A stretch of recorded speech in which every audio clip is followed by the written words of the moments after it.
And I'm going to share my screen. All right, so this is being recorded. It'll be up online, and I'll put a link to it, just like I do with most of my other lectures. Okay. Did you have a question down there on the code, Sorry? Yeah, do we need to turn on our projector, or are you just going to show it through the TV like you have it set up now? Is it on the TV for you? Yeah, I can see your screen on the TV, like the projector. But we have a separate projector as well. I don't know if you want to just turn that on or not. My guess is it looks like Dr. Carter teaches a class right before I do down there, coming in the opposite direction. That's what it looked like to me. Is that the case, do you know? It is. He does teach one. Yeah, so when Dr. Carter teaches from down there, everything gets reversed. So I had to because he has the camera turned to my classroom, and it's probably on his face, and so he has the two screens reversed as well. So I don't have the capability to change it. So if you do want to see me, if the students want to see me, then it would have to be changed. But I don't usually make a whole lot of at least meaningful gestures with my hands.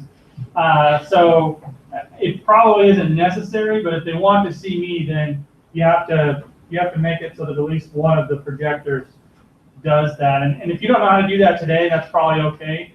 But maybe Dr. Carter would let you know, or somebody else down there. But yeah, maybe if you just turn the projector on, it'll work, and it'll already be set up that way. I think it's fine now. No fun. Yeah, it's fine for now. All right, sounds good.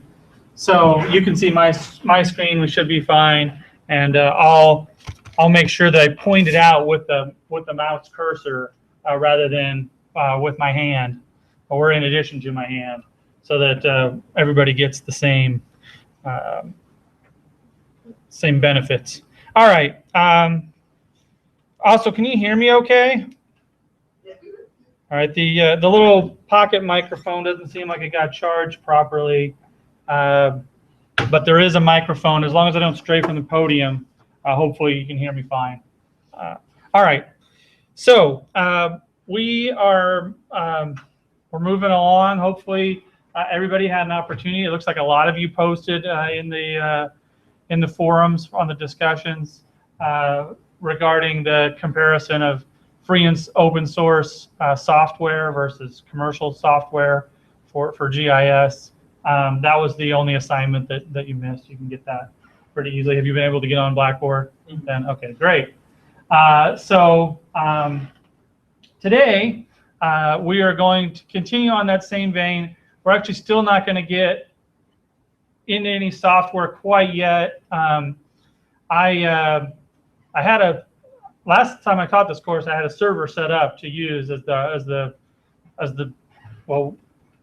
geospatial server and the web server, and it was in that room.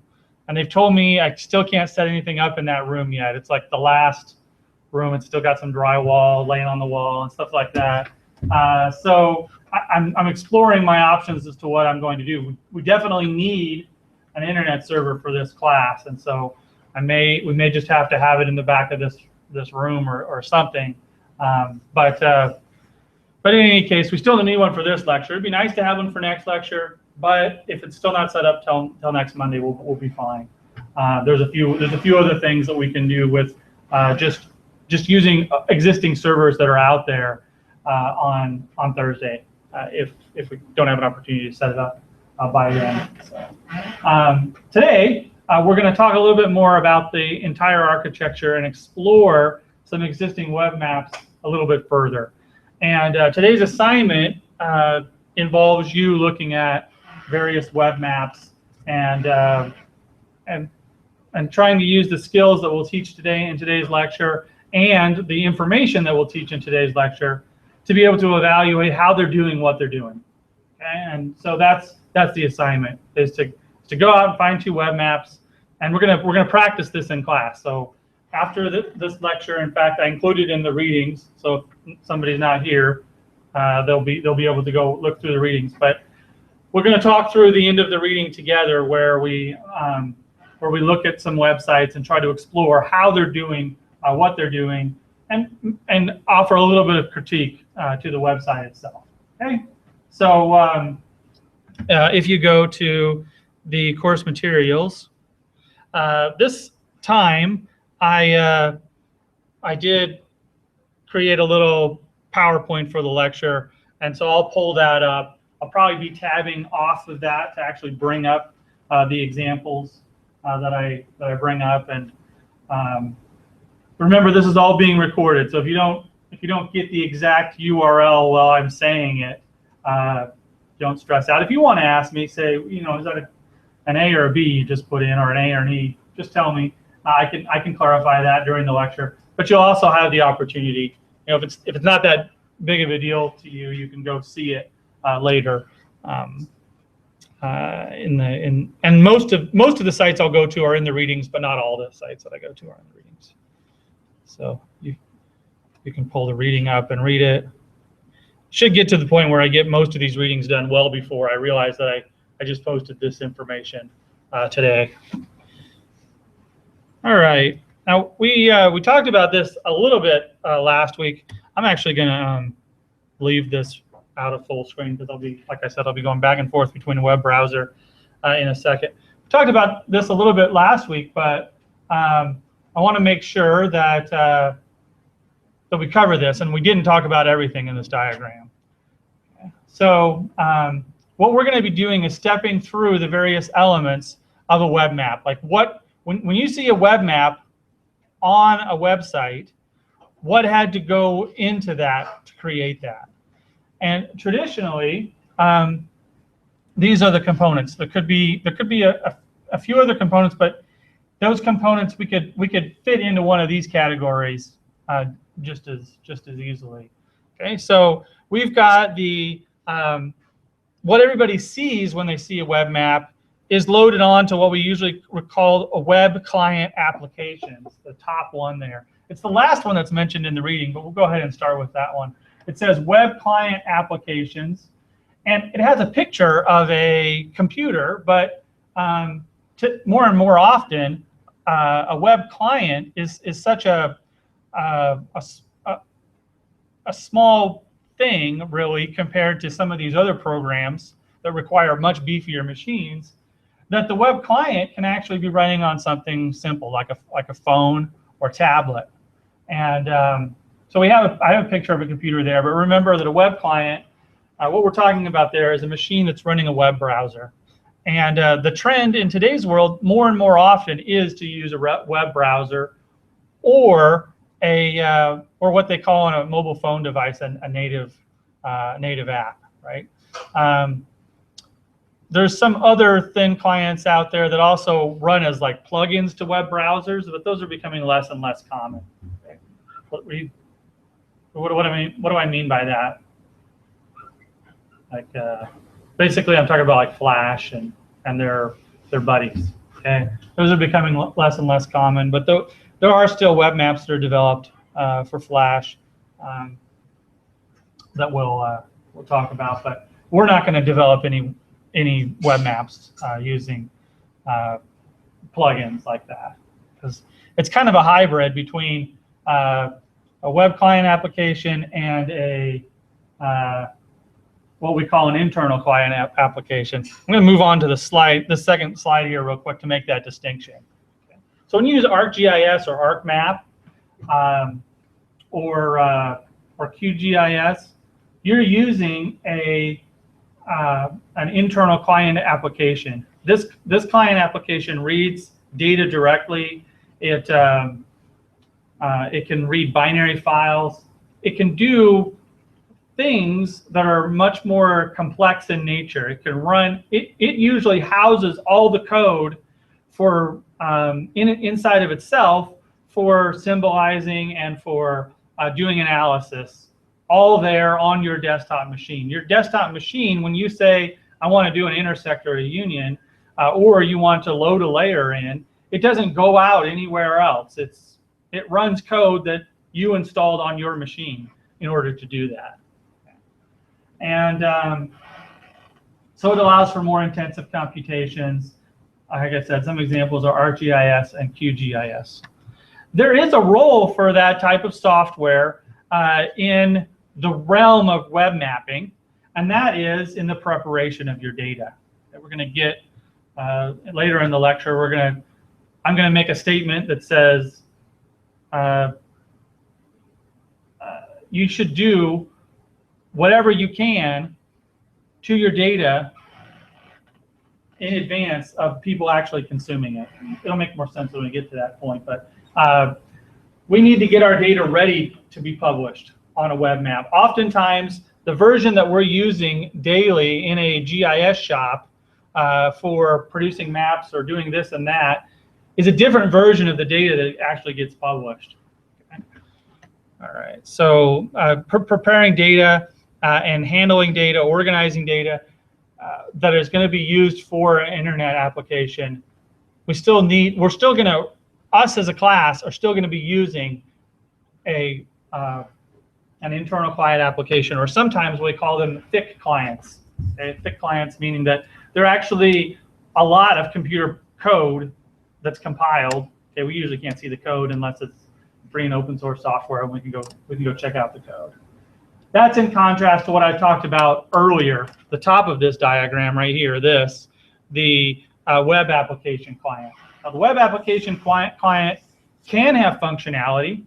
It can load data directly into it, but it's less common, and there are performance hits when you do so. Okay. All right, so we often use web browsers for this role. Okay, the next item down here, well, not the next item down there, okay, but the next thing that we're going to talk about is the database server. And in reality, I don't like this diagram. I did pull this diagram off the web.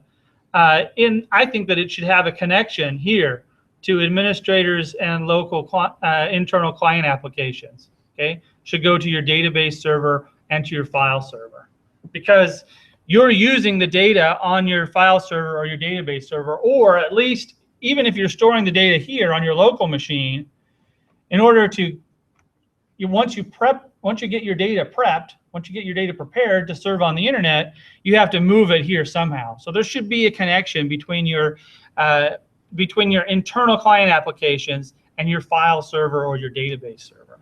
Okay?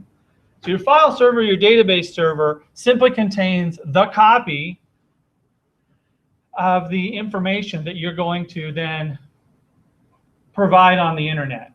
Okay. So that's this one. Okay. Now you might be saying, well, I typically would think that, or maybe you're not saying this, I typically would think that my file server or my database server would be located on the same server as whatever my geospatial server is going to be. Okay. And this is true. In fact, everything in this, I don't know, what color would you say that is? It looks orange on the screen up there. It looks pink on my screen. Everything in that orange circle could be on a single physical machine. Okay? You could load it all on a single machine. In fact, that machine right there that says IBM, well, they all say IBM, but that second machine I loaded just last week. I was trying to see if we could just set a computer up here. I loaded GeoServer on it, so it's running GeoServer, it's running QGIS, it's running ArcGIS, and you could set it up to do all of that. Of course, it would have to have this external connectivity, which that machine doesn't have. It's not live on the internet, on the World Wide Web, but it is. It would be live to any machine in this room, so you could hit that machine and pull up information. Okay, but my point is, all of these could be on the same machine, but in a production environment, in an environment where you're actually doing this for others to see. Oftentimes they're separated out. Okay, they're separated out for a few different reasons. It makes backup and storage easier. because you can think about your data separate. I can back up the data by backing up this machine, and I could back up the configuration by backing up just probably 2 or 3 files on this machine, the configuration information on this machine. And then we haven't talked about what the machine does yet, but that machine, I might not even have to back up hardly anything at all, because it's all just, it's maybe again just configuration information. This is all just standard software that I've installed on this machine. So the big bulk of the information is of course your data. The bulk of the information that needs to be backed up in terms of volume is the data, the points, lines, and polygons, and it's the attribute tables, since we're talking about GIS, stored on that machine. Okay. It's often good to keep that as a separate, I said layer there, I should say often good to keep that as a separate computer or a separate machine to better organize backups and redundancy. But again, it's not necessary. And these can take 2 forms. One, you can have a relational database management system. Now, the nice thing about relational database management systems is that in the GIS realm, they often blur the line between storing data and containing GIS functions. And so what I mean there is, if it's in a relational database management system, I can actually ask the database to give me, only records that meet certain criteria, including spatial criteria. Only records that are within 100 feet of this new store location. I only want to find out how many people are within this location. That sounds like a GIS thing, right? But databases are also capable of doing that. So that blurs the line here between something that would either be done at this level or at this level. Okay. So the code that that executes when you make that spatial request definitely resides on this computer, because you'd want it to do that when you performed a desktop app thing like you did in Introduction to GIS. You asked those sorts of questions. Well, in a web mapping world, the code that would actually execute that command could be on the geospatial server, and in most instances that's where it is. But could also, the code that executes that could also be on the database server, because a database, in its real bread and butter, is asking questions about data. That's one reason why you have a database. And there's a few other reasons, like being able to have multiple simultaneous users to edit the data. But for web mapping, that's not as common. Sometimes it is, but the real bread and butter there is that it can ask questions right there. So the code can be here. So it kind of blurs the line between a geospatial server and a database server. And in fact, you see that in the ArcGIS product line. Okay, the current ArcGIS product line is called ArcGIS for Server. Okay, but a few years back, before ArcGIS for Server came out, there was a product called ArcIMS, and I used that word last time. It stands for Arc Internet Map Server, and it was a software purely for serving up maps. Then there was a separate product called ArcSDE, which stands for Arc Spatial Database Engine. So ArcSDE was a separate product that was responsible for asking these types of spatial questions to databases. Okay, like show me all the people that live within 1,000 feet of this new grocery store location. So that's a piece of software that is running at the database level rather than at the geospatial server. Well, now ArcGIS, ESRI markets those 2 products as the same thing. They put those 2 products together. Of course, they further evolved over time, but they put those 2 products together and they call that product ArcGIS server. You actually can't buy ArcSDE anymore as a single product. It's part of ArcGIS server. And the reason why it's called ArcGIS server is because it's a database server and a geospatial server in one. And so sometimes you'll install them on different machines. Sometimes you'll install those on the same machine, but they're 2 different they're 2 different roles, but they're the same piece of software today.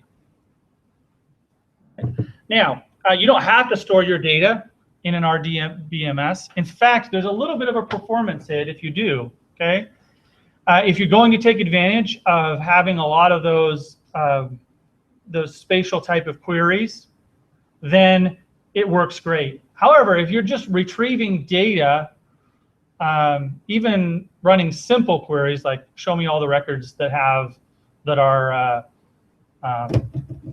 show me all the counties that have a population over 500. That's not a spatial query. So if you're just going to do that, it's actually more efficient more often to store your data just in simple files, unless you're going to take advantage of the other things that a database can do for you, the multi-editing. Okay. But so in other words, a question when people often come to me with a new web mapping project, and they say, George, that's new web mapping project, what kind of software are we going to need on the back end? One of the questions I'll ask, one of the questions that I'll ask, I'm trying to get to, is whether or not any of the data will on their server will be changing as a response to user input. Okay? In other words, will the users be able to draw their own polygons and change their own regions, and will other people be able to then change those regions? It doesn't happen very often. There are places where it does happen, but more often than not, people come to websites to to use information, to consume information. They might be saying, show me all the people that live within 2,000 meters of this new grocery store. They might ask that question, but that question doesn't cause any of the data to change. That's just still just a show me question. And what I'm talking about is, let's say that I have a web application where I'm actually allowing people to change, and maybe I have a authentication layer where they have to log in, but I'm actually allowing people to change the boundaries of parcels. So this is specifically a web application for local government employees that have the authority to change parcel boundaries. Okay, that's something where if employee A and employee B both made the change at the same time, if it was a file, it might get confused. If it's a database, there are ways to then store both of those records individually and reconcile them later. It's built in. Okay, but if your web application does not use that, and it doesn't use any other spatial database capabilities, it's often better to store your information in files. Okay? So files are slightly faster. You take a little bit of a performance hit in RDBMS. That's not necessarily true as things scale, but for most medium to even larger applications, files are the way to go. And there are different formats. Shapefile is probably the most widely used across the FOSS and commercial world. In the ESRI world, more and more often you'll use a file geodatabase, because file geodatabases are actually even a little faster than shapefiles, and they're better organized. Okay. You got different raster formats as well, right? Including storing raster databases in file geodatabases. Okay, so your file server or your RDBMS server exists as one computer. Think of it as one computer. You can install the software on the same computer. Think of it as its own computer.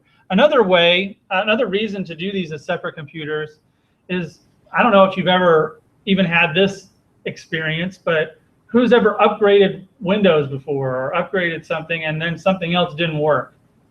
Everybody's had that problem, right? And so if you keep these isolated, then when you, let's say you upgrade to the latest version of ArcGIS server, okay, that would be on this machine, it doesn't necessarily break something on this other machine, because it's a whole separate machine.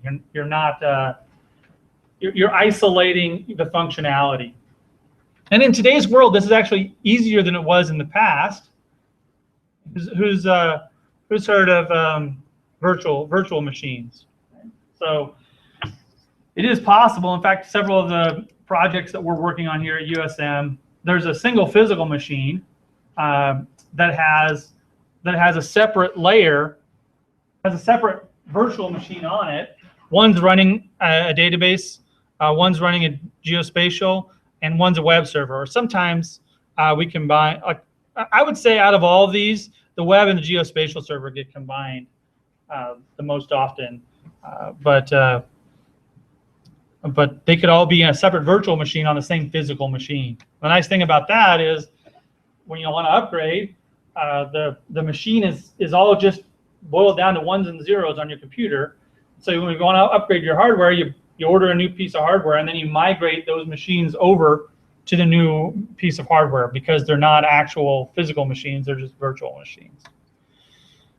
Okay, so database file servers. The geospatial or GIS web server, I think this is the one we hit the hardest last week, the least text here, but basically these are the machines that respond to requests for drawing maps. They handle requests for feature queries. They even do some GIS operations. Okay. If I go back up to this diagram, oftentimes the code that runs for on your thick client, your ArcGIS, if you will, for those of you who are more familiar with the ArcGIS world, is often the exact same code or very similar code that's running on this one. Okay. So in that way, if it is the very same code, your map will look the same as you created it in ArcMap as it does when you run your geospatial, run it in your geospatial server. The only difference is the geospatial server is set up to handle internet requests. It's set up to handle URLs. So instead of, and this is set up to handle humans. So instead of, you ask a human to make you a map, and you might describe that process. You might say, turn these layers on, and then turn these layers off, zoom into this area. Okay? I mentioned this last week, so this is a little bit of redundancy, but you might describe that to human, whereas geospatial server isn't set up to handle requests from a human. It's meant to handle requests from a URL string, and that URL string has to have a specific look to it. Okay? It has to be in a certain format. If it's the WMS server, that format's published, and it says, okay, this is how you have to say these types of things. And if it's an ArcGIS server, you have to say these types of things. And that service is published by ESRI. Okay? So again, the role that these two play are very similar. You're asking a GIS questions and getting responses. Those responses could be maps and they could be data. Here, you press buttons to get those questions answered. Here, you form URL strings to get questions answered. Okay. So that's the difference. So this is often seen as more mysterious because you have to get some. Computers don't understand natural language. Okay. Humans understand natural language. Computers understand formal language, whatever that formal language is. And the first one that we're going to practice on, starting either next Thursday or next week, is just forming URL strings correctly to get the data, the information that we want after we set up a server. Okay, so that's the role of the geospatial server. Did you have a question? Okay. All right. Sorry, I thought. Okay, so they can get queries back. They can perform some GIS operations. We'll see some examples of queries and stuff today even. All right, the final machine that I have listed on there is the web server. And the web server is running a piece of software. Should have put some examples. I did put some examples in the reading. It's running a piece of software on a Windows machine. It's called Internet Information Server, IIS. It's running it's running a piece of software that's waiting for requests to come in. Okay, it might take those requests and dispatch them out. You can set up your web server that if it receives a request to a certain port or to a certain directory, in other words, what I mean by directory is if I say, maps.usm.edu/ArcGIS. Well, if it's /ArcGIS, you can set up your web server to take those requests coming into /ArcGIS and forward them on to your geospatial server. And then when those requests go out to the geospatial server responds creates images, and passes them back to the web server. The web server then passes them back to the client. Okay? So when that happens, we call that a proxy. So they can be set up to create proxy requests and to deal with proxy requests. One of the things that they traditionally do that I'm sure many of you are already familiar with is they can host static code files such as HTML, JavaScript, images, downloads. So you can put those all in a directory and they're live to the internet. So here is a computer that I have that is running a web server. So if I type in maps.usm.edu, I press enter, I get this web page, and it's pulling that up. Again, many of you are probably familiar with this, but if I went to that computer's, that's my computer. If I went to that computer's, this is in Windows. I went to that computer and went to C inetpub www root.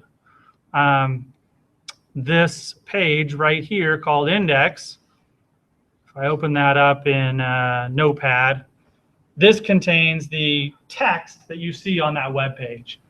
Okay, it's the HTML code that shows up on the web page, and if I open this in Chrome, I should see the exact same web page, and I can access that from anywhere in the world. So, and this is just a bunch of text on a web page. It doesn't matter if that pulls up or not. It's going to be the same as what pulled up here.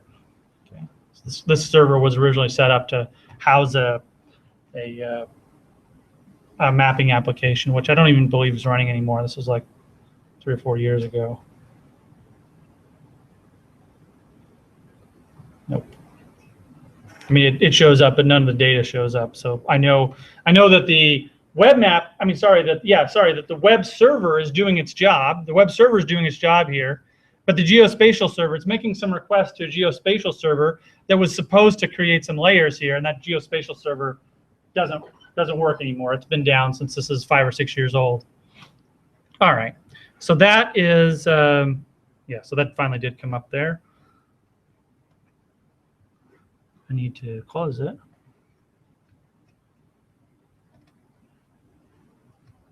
Close. All right, so that's how a web server works. We put images. So here's like the USM logo that shows up on that page. We put images and data up in those directories, and they're live to the internet. Now this same server is also hosting a GIS server or geospatial server, but it's hosting it on a different port. So it's got maps.usm.edu:68. It's a different port. So the software that's running the geospatial server and the software that's running the web server are running separately, and the web server is not acting as a proxy. In other words, if I take this out, I don't get anything. Okay. But I could set up my my web server to handle that request, to say, okay, if it comes in as /ArcGIS, forward it on to port 80, and then it would make it transparent to the end user. And this is a good idea in practice because oftentimes different companies will block different ports. So 6080 might be blocked for a certain company, and so it's better to have your web server be your entry point for everything. In the production environment like this, I've got a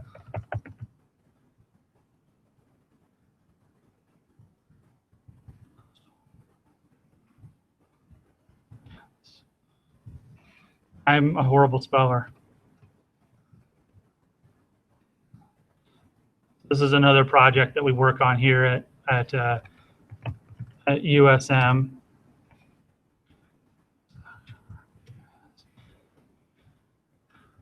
What services? So now a request that goes into services.arcgis, services.coastalresilience.org goes directly into the geospatial server without putting :6080. So really, this is a this is a proxy. This is a proxy situation. When you set up ArcGIS server, it always runs on 6080. When you set up GeoServer, I forgot which port it runs on. It might be 6080 as well. I think you can configure both of them, but by default, they don't run on port 80. But you can set up your front end web server to handle those requests and to proxy them out. So that's an example of that. You might use that later on. Okay, so I'm going to go back to here. So that's a web server. Your web servers can be IIS, as I mentioned. One that we often use when we're doing free and open source software is called Nginx. But the much more common one, I think that more people use is Apache. So Apache, more people use that. We use Nginx a lot just because we figured it out faster than using Apache, and it seems to be really light, smaller footprint, and it's spelled. And I put it in the reading. All right, so this is just a replay of the earlier picture. And we've got our web client applications. Now we should understand each of the roles here. So if you go to a web mapping page, let's take this all the way from the beginning. In fact, let's just go to the first one that I listed in there. Or maybe not the first one. Let's do the second one or the last one since I got it on the top of my head.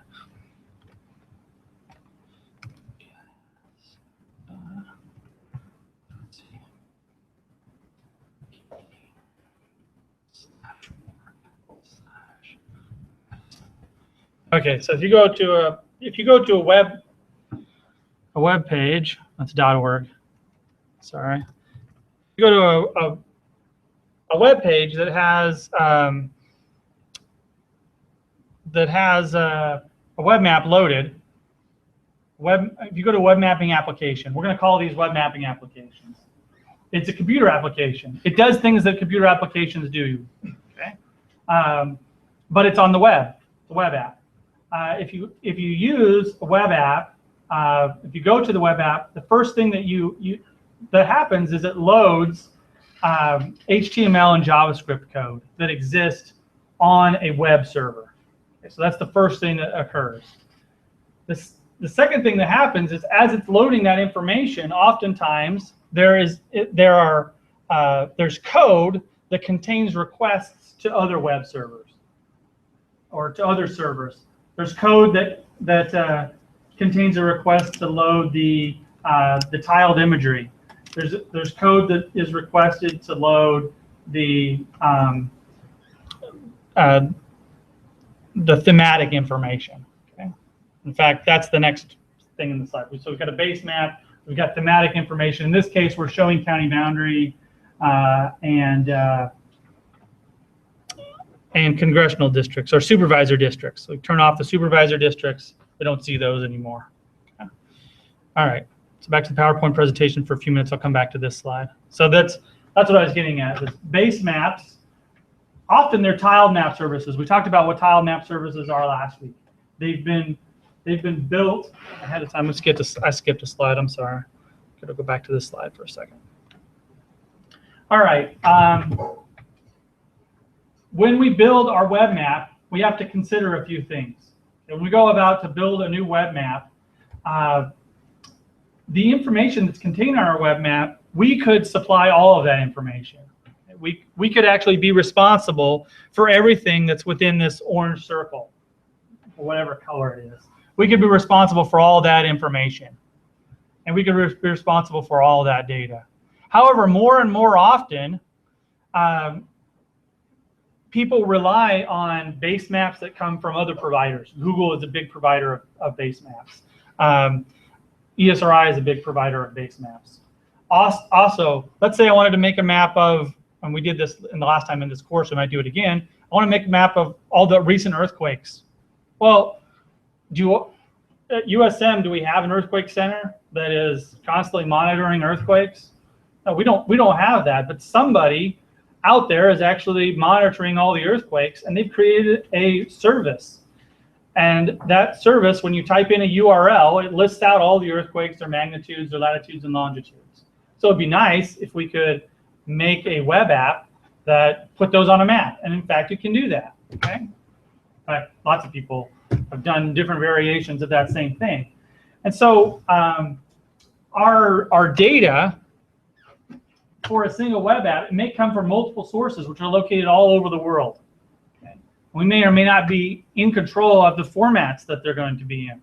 And not almost, but I guess I'd say many people that provide data provide a way for you to access that data through a URL. For example, you can access Flickr pictures, and you can access Facebook posts all through different URLs. Sometimes you have to be authenticated, sometimes you don't. But our data, our geographic data, may be located all over the world. This actually introduces a concept that is different than working with GIS in the desktop environment, and that's latency. Sometimes the information isn't going to be there, okay, at that particular moment because the machine that you're relying on is down, it's broken. Or what happened last semester was we tried using the Google, last time I taught, no, it was last semester because it was a Python course. We tried making requests to the Google address matching API, which would return the latitude, longitude of an address. And eventually it said, you've made too many requests, and it just stopped. So realize that you don't always have control of the speed or the availability of the data. And so in a web app, oftentimes you need to put, you need to make considerations for this. Because if you really want people to love your web app, you need to tell them, hey, I'm having a problem loading this data, and that's why it's not working. Otherwise, people are going to think, oh, I went to that site and it just stunk because it didn't really work. All right. Also, you need to try to make sure that speed is a huge consideration on the web. People that use the web either like their data to be very, very fast. That's the #1 preferred alternative. They like everything to happen quickly, or they like to be notified. Okay, there are certain geospatial-oriented web pages where you go and it does some sort of analysis in the background, and that analysis takes some time. The user's notified, sometimes that can be okay. So how quickly a client can get a hold of all the resources that are required. So you need to think about performance when you build a web app, okay? Remember that when I pointed this out here, the code that's executing on the geospatial server that's performing a particular operation is oftentimes the exact same code that's executing when you do a desktop operation. So if you have a reasonably fast desktop machine and you turn a layer on, and that layer takes 20 minutes to load because it's like all of the whole state, and you have parcels of the whole state or zip codes of the whole state, and it takes 20 minutes, might be an exaggeration, but it takes a minute to load. It's going to take a minute to load on your geospatial server, okay? Sometimes you have a beefier machine, but still, generally speaking, things that take a long time, not generally speaking, specifically speaking, things that take a long time on the client are going to take relatively a long amount of time on the geospatial server. So when somebody makes a request to turn a layer on, if that layer is dynamically drawn, it's going to take the same amount of time it took to draw on your desktop. It's not magically going to get faster just because you made it a server application. Okay? So you need to think about ways that you can make the performance better, faster, and those ways don't involve doing the same thing. So in other words, if you're just saying, okay, I'm going to turn this layer on, and that layer is going to be drawn on the web dynamically every time they turn the layer on, it's going to take the same amount of time. Similarly, if you have any analysis to do, if your analysis involves doing something like calculating the area within a polygon, okay, test it out on the desktop. How long does it take to do that operation on the desktop? Will your clients be happy Like, when people go to the website, will they be happy if the answer to your question takes 2 minutes? Okay. If not, you need to find another way to do it. Or oftentimes you want to do anything you can do on the server before the user even needs it. So ideally, it's been done. So if there's analysis, let's say you want to have a website that tells people, my example there, how many people live in every county? Well, you could, if you have census data that has everybody that lives in every county, and if you have census data, you have that data already because it's an attribute in the attribute table. Okay. All right. What you don't want to do is if you had like a raster population map and a vector population map, and a vector layer of all the counties, every time somebody clicked on a county on the server end, to actually be manually calculating that out, because that would take a long time. So that might be a bad example because county level population data already exists. Yeah. So in any case, you want to have things done on the server before the user needs it. So if there's any piece of a, for example, let's say, who here is familiar with doing geoprocessing in ArcGIS? Okay. So you could build a model in ArcGIS, right? You can build a model. If there's any piece of your model that could be run beforehand that is always going to run every time somebody executes that model, go ahead and execute that part of the model and just cut that out of your model for when you build it for the web. Okay. And you might say, well, this data changes once a year. Well, then once a year, go in and rerun that rather than having that piece of your model run every single time somebody makes a web request. So those are the kinds of things that you need to think about in order to make your desktop apps go faster. And the simplest way, at least according to at least on the map level, we're not talking about data, doing data tasks like geoprocessing, but on the map level, one of the simplest ways is to separate your maps out into maps that can be tiled and maps that can be that have to be drawn dynamically. Okay. Now this is different than the way we usually separate maps out, base maps, thematic, although it's similar. Oftentimes, your base maps are tiled. In fact, almost always your base maps will be tiled, but they don't have to be the only tiled layers. And oftentimes you'll allow your users to switch between different base map styles. And there's lots of different availability. There's lots of different base maps that are available. Google Maps is one. I already mentioned that. Your thematic layers are those interesting things that go on top of the base map. Some people make the mistake to always make those layers be dynamic layers. Okay? And they don't have to be. Okay? Those can be tiled too, particularly if they don't change. And that's the big difference here. If you want your layers to change, or if they need to change over time a lot, they should not be tiled layers. They should be dynamic layers. But even if they're thematic layers, if they rarely change, they can be tiled too. In other words, for example, that's why I kept this layer open. It appears to me that each of these layers, we turn on county boundaries, we turn on fire departments or fire response areas. I don't believe this data changes that often. Okay? And if we go to the developer tools here, I'm gonna go ahead and reload the page after I make this bigger. How do I make this section bigger?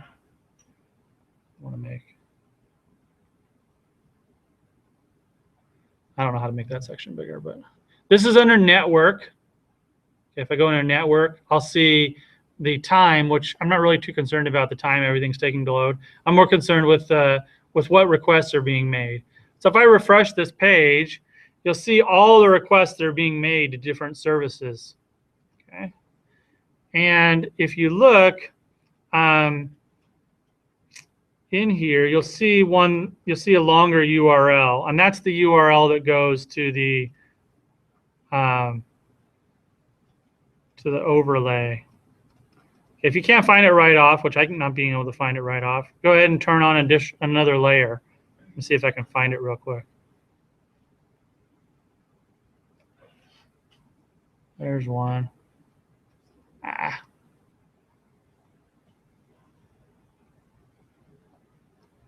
going to turn on these congressional boundaries and watch what pops up. Okay, so that was the request for the congressional boundaries right there. So I can right click that and open that in a new tab. And you can see that this is the URL for that that web page. Okay. So I mean that this thematic layer that showed up on top. Now you can see that thematic layer is probably inside of a GIS is probably more than one layer. It looks like there's a lines layer, and it looks like there's the labeling, and all those layers. So let's see. I'm just going to play with this for a second. I tried this last week. It encodes this differently. I don't know. Yeah. So I just removed one of the layers that shows up. So in any case, it is it's drawing these layers dynamically. In other words, every time I click one of these on, it's making a new request, and that's drawing. It's executing some code on the server and drawing a new layer every time I turn one of these layers on, and it's returning it to the client. One of the things that's good is that it's returning them all as a single layer. See that? So every time I turn one on, it's returning all of the thematic elements turned on together. So that's good because those layers don't come through as like 7 or 8 image files. They just come through as a single image file. The disadvantage to doing it this way, anybody think of a disadvantage to doing it this way? Anybody? What if I had them all come through as separate PNGs? What's that? It would take more processing power, and on the server it wouldn't be as fast, but there is an advantage to doing it that way. There's a reason that somebody might want to do it that way. All as separate images. The code on the client here could control the transparency and the order dynamically. In other words, once I had all of these layers, I could allow the user. That ability doesn't exist here, but I could allow the user to pull one of these layers up, pull another layer down. I could move them around without making further requests to the server. So, of course, depending on what server I'm using, I may have the ability to change the layer order by making a different request. So there's another consideration here. How much work can be done on the client versus how much work can be done on the server. Because some things are very time-consuming to do on the client. In other words, geoprocessing type things. Those are very expensive to do on the client, sometimes impossible to do on the client. And there are things that are very easy to do on the client, changing the order, the way images appear, changing transparency. Those are all things that are quick, that can be done on the client quickly. Whereas if you were going to say, I want to change just the transparency of the third layer, well, I have to make another request, and it has to send the whole thing back out to me. Okay, so I think that was the last slide there. So let's do a few more of these web pages. In fact, you can get these in the readings today. Assignment 1. No, that's not what I want. Yeah. So if I go back to this guy, and I go to the thing, and pull the reading up because I'm just gonna pull the URLs right off the reading because it'll be easier than me typing them all the way up. And so we actually did the third one already. This web page or this web app was actually written by a former student. So he gets some GIS jobs on the side and made this for the Central Mississippi Planning Development Department. So I already noted this. The thematic layers appear to all be dynamically drawn. I went through that text. But look, you can also change the base map over here. Close this for now. You can change the base map. So we can change the base map to something like a light gray canvas. Okay? That would be a good choice in lots of web maps because lots of web maps you're just concerned with where am I in the world. You don't necessarily need to know that I'm next to this hill or something like that. You're more concerned with where am I in the world, and you don't want to be distracted by other things. So light gray base map is a common base map that gets chosen. Here's a custom tiled base map. So Madison County actually created this base map. In order to see this, I'm going to have to turn off everything else, it looks like. Everything else. All right. Well, it looks like that's not working right now. But you can consume other people's base maps, and that's done a lot. But you can make your own base map, as I believe I mentioned last week as well. All right. Here's another interesting base map. This one's called the OpenStreetMap base map, and this base map is if we get one of these URLs, we can see where it's coming from. That's actually not coming from any of ESRI's servers, that base map. That's coming from an OpenStreetMap.org base map. OpenStreetMap is a project that creates base maps based on publicly available and volunteered information. So if you go to OpenStreetMap, you can enter in your own streets if you want. In fact, when I first moved here, my house, or the street that my house is on, did not appear on Google Maps, even though I didn't build my house or anything. I bought an existing house. The street that I live on didn't exist for quite some time. Oh, I'm in Jackson. I'm like, I live east of the city. I'm like, I don't recognize any of the streets though. All right. So yeah. So I live on this little street. I live on this little street right here, and that street it wasn't even drawn on Google Maps for a long time, but it was on OpenStreetMaps because somebody had gone in and drawn it in or seen it. So OpenStreetMaps is there. If I switch back, for example, to the default here, streets, you can see these tiles. If I open the link for those tiles, you can see those do come from ArcGIS. In fact, all the rest of those base maps, except for the OpenStreetMaps and the custom one that doesn't work right now, came from ArcGIS, ESRI servers. So they provide a bunch of base maps. All right. Okay, so that's that one. You notice that at this web map, you have the ability to turn certain layers on and off. We already showed that. You also have the ability to click on a layer and it returns information. So this is, generally speaking, depending on who you talk to, there are at least two different types of requests to GIS servers. One request for maps, one request for information.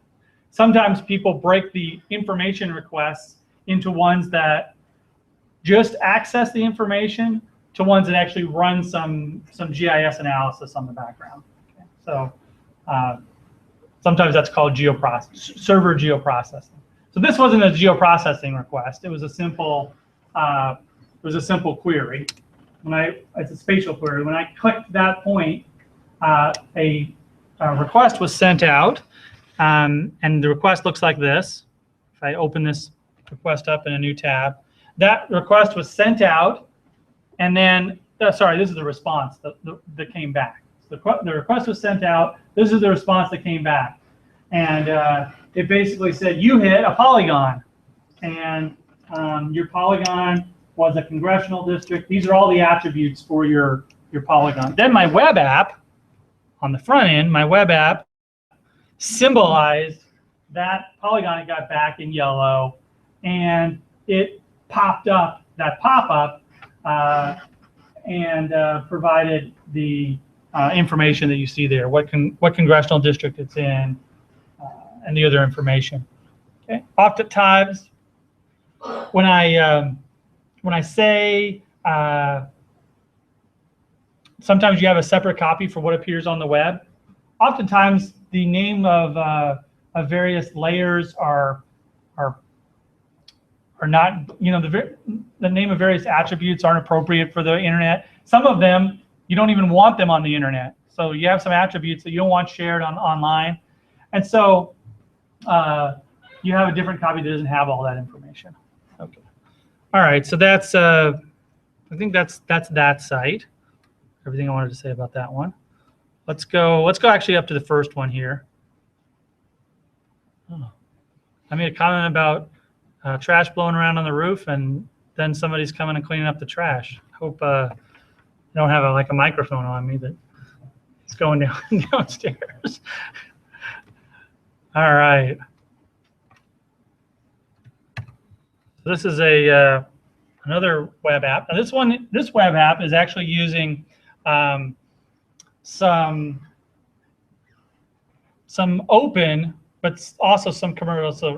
So I know some of you have used Mapbox because I've heard you talk about it. This website the tiles are being served up by Mapbox. If I go look at, sorry, I expect element work, so get me there. If I zoom in, you can see the individual tiles that are being shown here are coming from Mapbox. So Mapbox is a company, so in that way it's commercial. It's trying to make money off of hosting tiles for you. Okay. All right. Now, what about the dots? Okay, the dots here are kind of cool. They're interactive. You can click on them and you get more information. Where are those dots coming from? Well, let's reload the page because it's a little bit harder to see that. It's one of the first things that pops in. Is it this one? Open link in new tab. No. That's just the web page itself. That's the very first request. That makes sense. Reservoirs.json. This is the data. So this is the data. When the web page loads, it loads all these reservoirs. And this JSON file is kind of the equivalent of a shape file, except for it's a text file. And web browsers read text files much better than they read binary files like shape files. Okay, so the information on this page is static. In other words, the points that are on there don't change over time. Every time you come to this page, you get the same points, and if they change them, they update this JSON file. And we'll learn about JSON files later in the course. JSON actually stands for JavaScript Object Notation. And so it's basically just a big JavaScript variable, okay, that has a bunch of data in it. And so these are being drawn not as tiles, or they're not even really being drawn dynamically. They're not drawn at all on the server. The server passes that information back to the client, and this is drawn the same way the pop-up window was in the last application. Okay, these dots are being drawn by the client. In other words, the web browser is making all those circles appear. Now, if you had to write the code to make all those circles appear, it would be a lot of code. Luckily, there are what we call application programming interfaces. I talk about that a little bit in the reading, and I mentioned it last week, that allow you to pass a JSON file to them, and they take care of drawing it. Okay, so you still have to write some code, but it's more like this is the code in a nutshell. Here's the JSON file. Make these type of objects red, make these blue, and size them according to this variable. So it's much easier than writing everything. So we're gonna do some things like this in the course. All right, so that's those. They look like this. I've got another link to a prettier formatted version in the text. I'll show you that. That's this right here. It's the same JSON file, but here it is formatted, with tabs and spaces and stuff, so humans could read it easier. Okay, but that's the same information organized differently. You can see all this is a bunch of attributes for a particular location. Here's the location.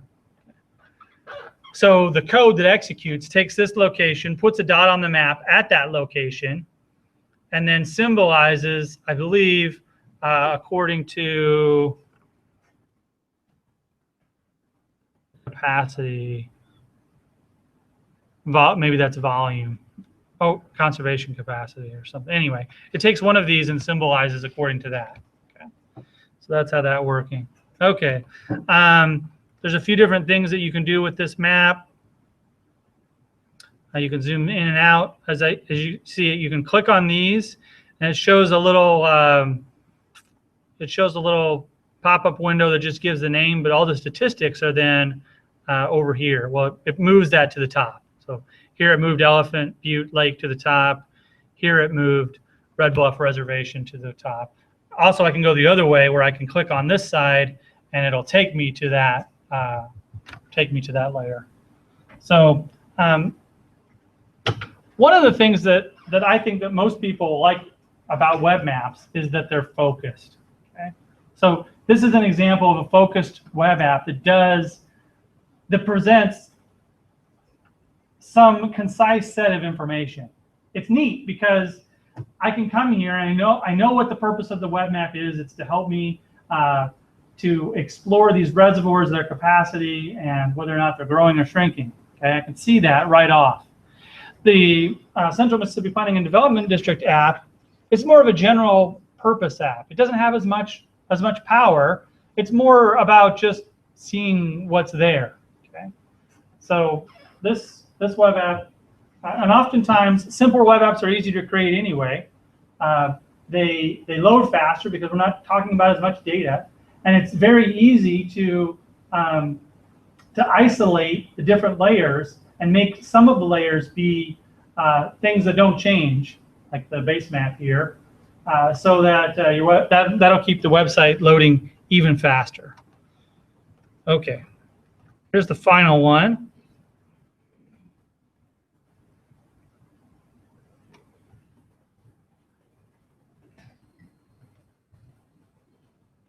This one's kind of in between. It's a little bit more like the South Mississippi Planning and Development District one. So I can go in here and I can turn layers on and off. Now supposedly I went to this view user guide, and supposedly you can do some things like identify and filter. I couldn't figure out how to do it, even with the user guide. So if you figure it out, let me know. Oops, I closed it up. But anyway, this is I would say that in the web mapping world, there's kind of this transition going on between having like these data dumps and sites that are focused on specific questions. And obviously, you can have a mix between those two. But one point I want to get across here is that your website, your web app doesn't have to look like a GIS application.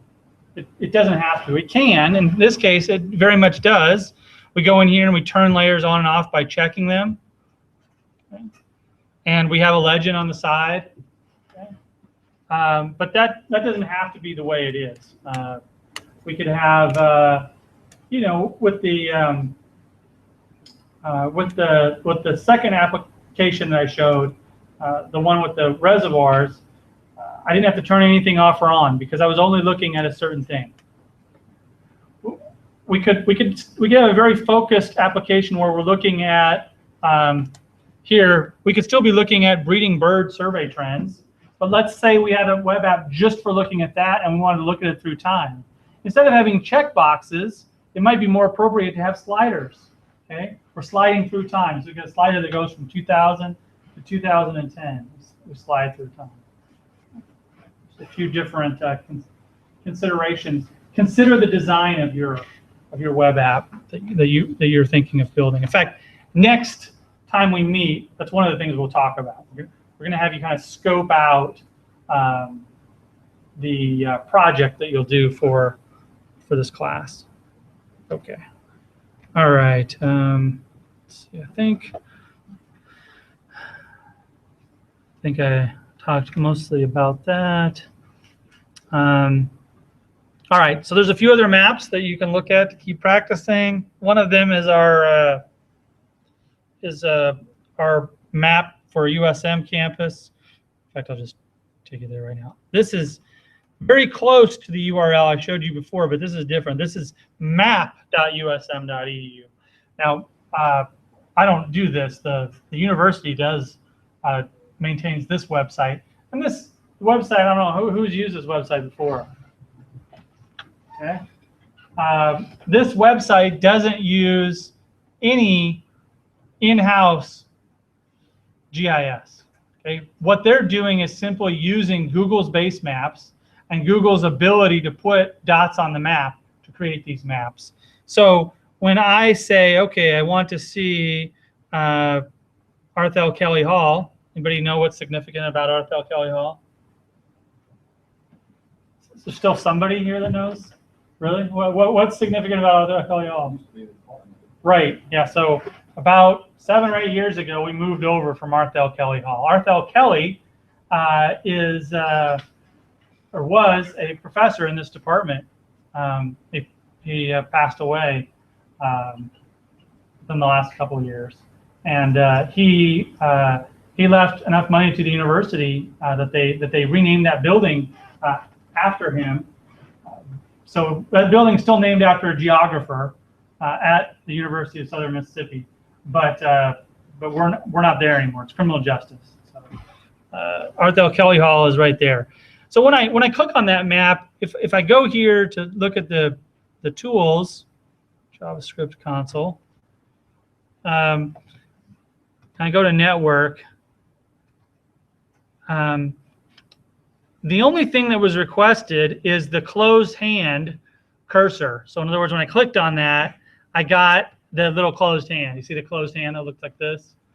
And so all the information is already on the client when I click. Now when I pan, I'll get some more requests for base maps. But if we look at those base maps are all hosted on Google. So the code that it takes to run this web page is pretty simple. In fact, I could probably view page source.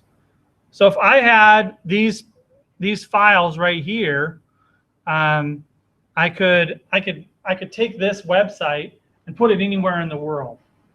It's just using Google data to create this web map, and there's a lot of things, more and more things you can do nowadays by just consuming other people's geographic data. So the only thing that's unique to the university here are the little dots, and those dots actually come up on the web page when you load the web page. So this is very similar to the this is very similar in the way it works to the reservoir web page that we showed. The only difference is this doesn't even symbolize them in any way, except for showing you the what would you call this? A little icon that looks like a place marker. It shows you a place marker, and it doesn't try to symbolize that, make it bigger or smaller or anything.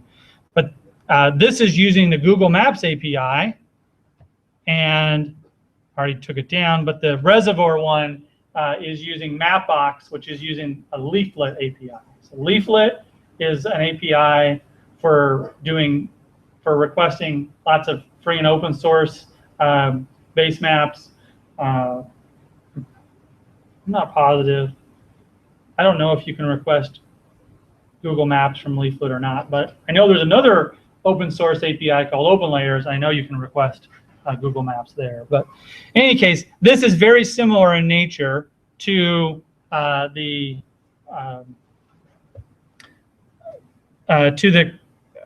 reservoir one, but it's simpler. It doesn't have quite as much information that it's trying to tell you. It's just telling you where things are. All right, so that's that USM Campus Web Map. But the thing is, it's made with commercial tools, in other words, Google tools, whereas the Texas Reservoir Levels is a mix between some commercial tools. The Mapbox is a commercial company, and some open source tools that are being used to make the map up front leaflet. All right, so what you can see here, there's a summary down there, that you can see different approaches that are used to put together web maps, and sometimes web maps have layers, thematic layers that are drawn on the client, like the Texas and the USM example. Some of them are drawn on the server, like the CMPDD example, and the Northern Plains Conservation Web Map. We didn't actually look at that. Control. Why? But if you do go to developer here, now I'm in Firefox. But you can use either one. That work.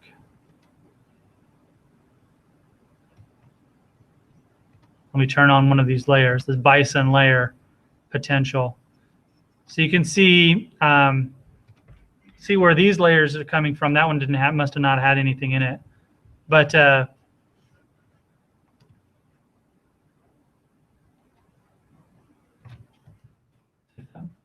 getting blank PNGs, but some of these have got to contain some information in them. Let's see.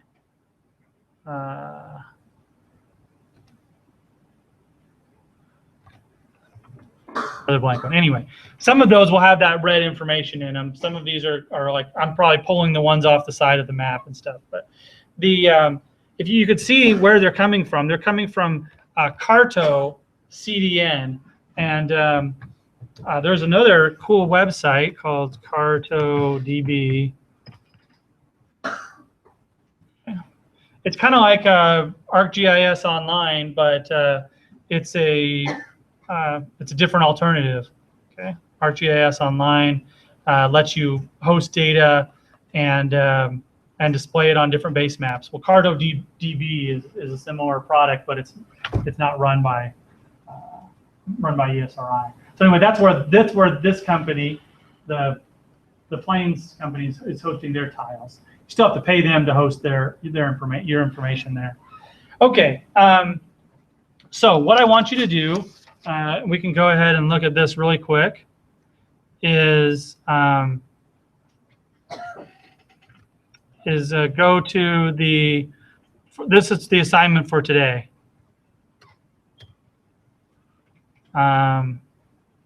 Here's the assignment. And similar to last week, you're going to post your assignment up on the forum, and nobody can view your assignment until after they've posted as well. So you don't need to worry. It's the same as last week. All right. So you need to go to 2 different web maps this week, and then explore them and post this information. Basically, you're gonna try to figure out how they work. So go to 2 different websites. You can actually go to more than a couple websites, because you may or may not be able to get this information for every website that you go to. Now realize that you may not be able to find all of the information. I put that there. Okay, you don't have to go into big technical details about how they're made or the file structure, but find out what you can.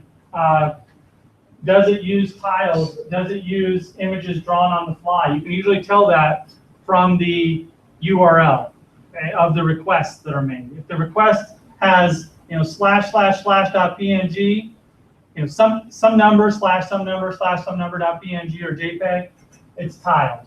Okay? If it has a big old request that says, layers equals show this layer, don't show that layer, show this extent, that means it's dynamically drawn. If you can't find any of those requests for a particular layer, and instead you see a request that says .json in the network, or something like that, it's vector drawn graphics. In other words, it's drawn on the client. Okay? Usually, if they're a big clue, if they're like pop-ups, it's information that's drawn on the client somehow. Okay, and so you can figure that out using developer tools. And we are ending about 10-15 minutes early right now, so I'll be around because technically it's still lab time. And so if you have any questions, just let me know. And yeah, you post this up on the web, and please try to all have different ones, but you don't if honestly you pulled up the exact same one as somebody else. So in other words, don't try to have different ones, but also don't try to have the same ones. I guess. Right? So you don't have to say, hey, did you do that one? No, I didn't do that one. But don't try to have the same ones. So don't say, oh yeah, I did that one, and then have It's one reason why you can't see them. So go out there. If you need any suggestions on where to go, you can do them. Try not to do any of the ones that I included, including the 4 ones that I put at the end, which one of them is a repeat of last week's anyway. Okay. Anybody have any questions about that? All right. Sounds good. I'm gonna get a drink of water, and if you're free to go, by the way. You don't have to work on this right now, but it is technically still lab time, so I'll get a drink of water and I'll be around. But this assignment, like almost all of the remaining assignments, you'll have more than usual. So this assignment, you'll have a week to complete, so you don't have to complete this till next Tuesday. The last one I made you do a little early so that I could fulfill the university requirement. But this one, and some assignments you'll have 2 weeks. This one shouldn't have any problem finishing this in a week. So let me know if you have any questions. And I'm going to go ahead and leave this up. I will close this.